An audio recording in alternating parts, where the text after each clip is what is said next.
Good morning students, मैं हूं राजा बाबू और आप देख रहे हैं आप अपना प्यारा सा channel physics and mathematics master.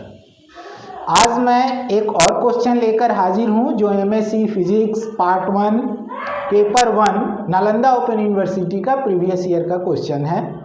ये भी वेक्टर से ही रिलेटेड है।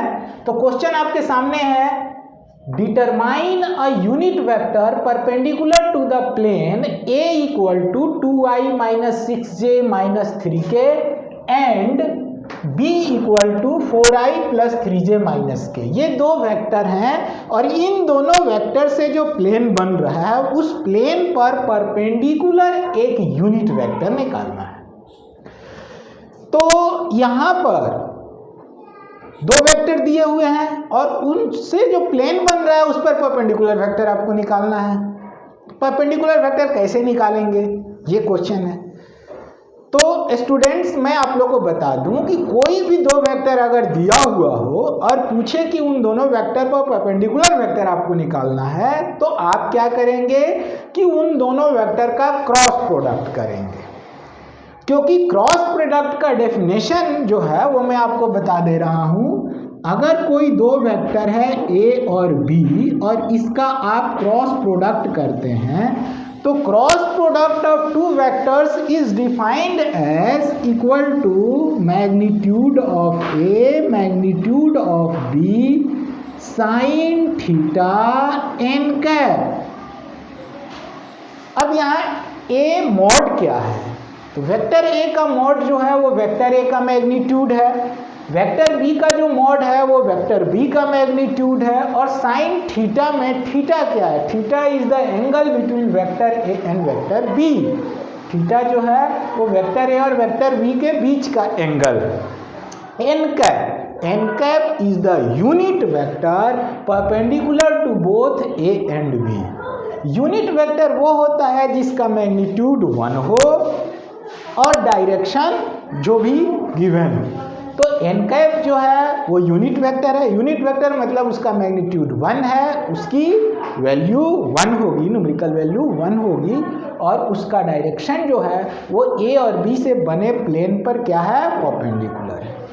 मतलब इससे ये साफ जाहिर होता है कि आप अगर दो वेक्टर का क्रॉस प्रोडक्ट करते हैं तो जो आपका आंसर आएगा उस आंसर में ये mod A mod B sine theta उन दोनों वेक्टर के क्रॉस प्रोडक्ट का मैग्नीट्यूड हुआ, और उसका डायरेक्शन किधर है, तो डायरेक्शन है इन दोनों पर परपेंडिकुलर। तो अकॉर्डिंग टू डेफिनेशन से ही पता चलता है कि जब भी हम दो वेक्टर का क्रॉस प्रोडक्ट करते हैं तो हमें एक ऐसा वेक्टर मिलता है जो उन दोनों वेक्टर पर परपेंडिकुलर हो। I am repeating my sentence again, carefully listen it, कि जब भी हमें दो वेक्टर का क्रॉस प्रोडक्ट करना होता है या जब हम करते हैं तो जो रिजल्टेंट वेक्टर मिलता है वो दोनों वेक्टर पर परपेंडिकुलर होता है। तो इसलिए हम क्या करेंगे कि इन दोनों वेक्टर का क्रॉस प्रोडक्ट कर देंगे। तो क्रॉस प्रोडक्ट कर देंगे तो हमें ये मिल जाएगा, जैसे कि ये मान लीजिए यहाँ कैपिटल ए कैपिटल बी है, तो आप कैपिटल ए और कैपिटल बी का क्रॉस प्रोडक्ट करेंगे तो मॉड ए मिलेगा, mod B multiply sine theta N का, ठीक है। तो ये हमारा मैग्नीट्यूड होगा और ये डायरेक्शन होगा जो इन दोनों पर परपेंडिकुलर होगा। तो कभी भी हम दो वेक्टर का क्रॉस प्रोडक्ट करेंगे तो जो हमारा रिजल्टेंट वेक्टर होगा वो उन दोनों पर परपेंडिकुलर होगा। लेकिन हमें तो सिर्फ ये यूनिट वेक्टर निकालना है, तो ये यूनिट वेक्टर निकालना है तो इस पूरे से इसको डिवाइड करना होगा, यानी इसके मैग्नीट्यूड से, जो इसका मैग्नीट्यूड है a क्रॉस b का, वो मैग्नीट्यूड है ये a magnitude b magnitude sine theta, ये इसका मैग्नीट्यूड। तो अगर इसे हम इससे डिवाइड कर दें तो ये पूरा पोर्शन कट जाएगा और ये यूनिट वेक्टर निकल जाएगा।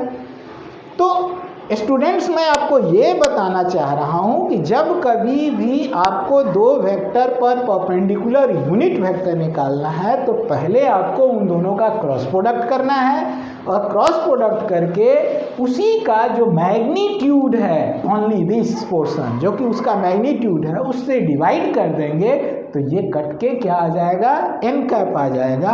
यानी एन कैप जो यूनिट वेक्टर है दोनों पर वो क्या होगा, तो दोनों का क्रॉस प्रोडक्ट और डिवाइडेड बाई इन दोनों के क्रॉस प्रोडक्ट का magnitude. I hope you are understanding very well. तो let us do it now. तो सॉल्व करते हैं इसे। तो अब यहाँ पर जो a क्रॉस b हम निकालेंगे, अब वो a क्रॉस b हम निकालने के लिए यहाँ आई कैप, जे कैप, के कैप के फॉर्म में दिया है, तो उसके भी फॉर्मूले हैं, वो भी मैं आप लोगों को बता देता हूँ। अगर आई कैप को जे कैप से आप क्रॉस प्रोडक्ट करते हैं, ये दोनों यूनिट वेक्टर है, तो यूनिट 1 को 1 से मल्टीप्लाई करेंगे तो 1 ही आएगा ना, डायरेक्शन चेंज होगा। क्या ये है एक्स एक्सिस का यूनिट वेक्टर, ये प्रीवियस वीडियो में आप लोगों को बता चुका हूं मैं। तो ये आई कैप क्या है, यूनिट वेक्टर, फिर भी मैं बता रहा हूं, रिपीट कर रहा हूं। आई कैप क्या है, unit vector along X axis. J cap क्या है, unit vector along Y axis. अब के कैप क्या है, unit vector along Z axis. तो ये आई कैप को जब जे कैप से क्रॉस प्रोडक्ट करेंगे तो हमें एक यूनिट वेक्टर ही मिलेगा। क्यों, क्योंकि इसकी भी वैल्यू 1 और इसकी भी वैल्यू 1 होगी, तो 1 1 जा 1 ही आएगा, यूनिट वेक्टर मिलेगा। लेकिन हम यहाँ 1 नहीं लिख सकते। क्यों नहीं लिख सकते, क्योंकि ये वेक्टर है, हमें इसका डायरेक्शन देना है, और इन दोनों का क्रॉस प्रोडक्ट का डायरेक्शन इन दोनों पर परपेंडिकुलर होता है। परपेंडिकुलर क्या होता है, तो एक्स एक्सिस और वाई एक्सिस पर परपेंडिकुलर क्या होता है, तो जेड एक्सिस होता है। एक्स एक्सिस और वाई एक्सिस पर परपेंडिकुलर जेड एक्सिस। तो I cap cross J cap करेंगे तो ये unit vector along X axis है, ये unit vector along Y axis है, और हमें एक ऐसा यूनिट वेक्टर मिलेगा जो इन दोनों पर परपेंडिकुलर हो। यानी हमें एक ऐसा यूनिट वेक्टर मिलेगा जो एक्स एक्सिस वाई एक्सिस दोनों पर परपेंडिकुलर हो, तो हमें जेड एक्सिस के डायरेक्शन में एक यूनिट वेक्टर मिलेगा। तो इसलिए ये क्या हो जाएगा, के कैप। इसी तरह अगर हम जे कैप अक्रॉस आई कैप, जब हम उसका ऑर्डर चेंज कर देंगे तो ये हमें मिलेगा माइनस के कैप। इसी तरह अगर जे क्रॉस के करते हैं तो ये मिलेगा आई कैप, क्योंकि ये वाई एक्सिस है, ये जेड एक्सिस है। वाई एक्सिस जेड एक्सिस दोनों पर परपेंडिकुलर एक्स एक्सिस होगा। और अगर इसका भी ऑर्डर चेंज कर देते हैं, के कैप क्रॉस जे कैप कर देते हैं, तो ये मिलेगा माइनस आई कैप। इसी तरह अगर के क्रॉस आई करते हैं तो ये क्या मिलेगा, जे मिलेगा। और अगर आप ऑर्डर चेंज कर देते हैं, आई क्रॉस के कर देते हैं, तो ये क्या मिलेगा, माइनस जे मिलेगा। तो के क्रॉस आई हमारा जे होगा, आई क्रॉस के हमारा माइनस जे होगा। और अब आते हैं कि आई क्रॉस आई क्या होगा। तो अगर हम आई क्रॉस आई करते हैं, आई क्रॉस आई, या जे क्रॉस जे करते हैं, या के क्रॉस के करते हैं, तो इसकी वैल्यू क्या आएगी, चूंकि ये दोनों सेम वेक्टर हैं, सेम डायरेक्शन में है, एंगल 0 हो जाएगा। थीटा 0 होने पर साइन 0 की वैल्यू 0 होती है, इसलिए ये हमें नल वेक्टर मिलेगा। तो इसकी वैल्यू क्या आएगी, 0 आएगी। तो स्टूडेंट्स यहाँ तक क्लियर है। अब हम जो क्वेश्चन है उसे सॉल्व करते हैं। यहाँ सॉल्यूशन, वेक्टर ए क्या है, 2i - 6j - 3k, and B क्या है, 4i + 3j - k। और हमें क्या करना है, वेक्टर ए और वेक्टर बी का क्रॉस प्रोडक्ट निकालना है। तो दो वेक्टर का क्रॉस प्रोडक्ट अगर वो यूनिट वेक्टर के टर्म्स में दिया हुआ है तो हमें कैसे निकालना है, इसके लिए मैं एक अलग से वीडियो बनाकर आपको बताऊंगा डिटर्मिनेंट के फॉर्म में कैसे निकालते हैं। वैसे आप चाहें तो डायरेक्ट भी मल्टीप्लाई करके निकाल सकते हैं और डिटर्मिनेंट के फॉर्म में भी। डिटर्मिनेंट के फॉर्म में ये थोड़ा इजी हो जाता है, और डायरेक्ट करेंगे तो भी ये जब नंबर्स दिए हुए हैं तो भी इजी है, आपकी मर्जी, डायरेक्ट भी कर सकते हैं और डिटर्मिनेंट फॉर्म में भी कर सकते हैं। अगर हम इसको डायरेक्ट करते हैं तो ये लिखेंगे 2i cap minus 6j cap minus 3k cap cross product 4i cap plus 3j cap minus k cap. अब एक एक करके करेंगे, जैसे 2i को पहले इन तीनों से करेंगे, फिर माइनस 6j को तीनों से करेंगे, फिर माइनस 3k को तीनों से करेंगे।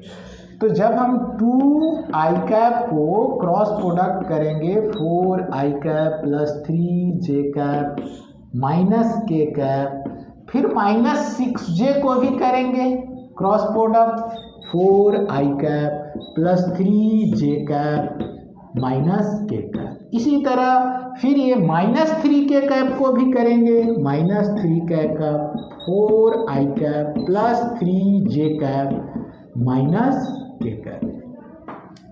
अब 1 by 1, 2 4 जा 8 and i cross i is 0, 2 3 जा 6 but i cross j is k। उसी तरह 2 1 जा माइनस 2 but i cross k is equal to minus j। 6 4 जा 24 j cross i is minus k। 6 3 जा 18 and j cross j is 0, minus minus plus 6j cross k, j cross k sorry value लिखेंगे इसकी डायरेक्ट। तो j cross k is equal to i, so it becomes i and minus 3 4 जा minus 12 k cross i, k cross i is, here it is, k cross i is equal to j, minus 3 into 3 minus 9 k cross j is equal to minus I, and lastly minus 3 into minus 1 plus 3 k cross k is 0, so it becomes 6k is here and minus 24 minus plus 24, 6 plus 24 k is here, this is 0, उसको छोड़ देंगे, j minus plus 2j and minus 12, this is j and I, 6i minus plus 9i, 6 plus 9i। अब हम i वाले को पहले लिखेंगे तो 9 6 15i cap 2 minus 12 minus 10j cap and 6 plus 24 30k cap. तो ये हमारा a और b दोनों का क्रॉस प्रोडक्ट निकल गया। अब आप देख रहे हैं कि unit vector perpendicular to both निकालने के लिए उसका हमें मैग्नीट्यूड भी निकालना है, तो हम क्या करेंगे, a क्रॉस b का मैग्नीट्यूड ले लेंगे। मैग्नीट्यूड क्या होगा, तो रूट अंडर x कंपोनेंट का स्क्वायर प्लस y कंपोनेंट का स्क्वायर और प्लस z कंपोनेंट का square equal to root under 15 15 जा 225, 10 10 जा 100 एंड 13 30 जा 30 into 30 900, this is equal to root under 900 100 10 1225, square root of 1225 is, तो इसका आप प्राइम फैक्टराइजेशन कर सकते हैं, 30 into 30 900 होता है, 40 into 40 1600 हो जाता है। अगर 35 को अप्रोक्स अगर करें, 35 को 35 से मल्टीप्लाई करें तो 5 5 जा 25 कैरी 2, 5 3 जा 15 2 17, 5 3 जा 15 5 कैरी 1, 3 3 जा 9 1 10, 7 5 12 की 2 carry 1 1 2 1225 accurately this become equal to 35. Now n cap unit vector equal to vector A cross product vector V divided by magnitude of vector A cross vector B equal to, अब ये 35 से पूरा ये expression divide हो जाएगा तो this become 15 divided by 35 I cap minus 10 divided by 30 J cap plus 30 divided by 30 K cap. So it will become equal to 5 से ये कट जाएगा 5 3 जा and 5 3 by 7 I cap minus 1 by 3 J cap and plus K cap. This is our answer. ये हमारा unit vector perpendicular to both A and B निकल गया. तो students ये रहा आपका MSc physics Nalanda open university part 1 का प्रीवियस ईयर का एक ये क्वेश्चन रहा और आई होप आप लोग को अच्छे से समझ में आया है. अगर आप लोग को वीडियो अच्छी लगे तो इसे लाइक जरूर करें और सब्सक्राइब जरूर करें क्योंकि आपको हर एक क्वेश्चन सॉल्व मिलने वाला है. एमएससी नालंदा यूनिवर्सिटी फिजिक्स का प्रीवियस ईयर का हर एक क्वेश्चन सॉल्व करने वाला हूं मैं और पूरी एक्सप्लेनेशन के साथ. अगर कहीं भी आपको डाउट आती है तो आप कमेंट में डाल सकते हैं, मैं उस पर फुल वीडियो बना दूंगा. ऐसे तो dot product cross product 11th 12th का ही है लेकिन फिर भी अगर उसमें भी आपको दिक्कत है तो कमेंट में आप देंगे ज़रूर, मैं उसको सॉल्व करूंगा या फिर मैं ऐसे भी उस वीडियो को एक बनाऊंगा. Okay, thank you.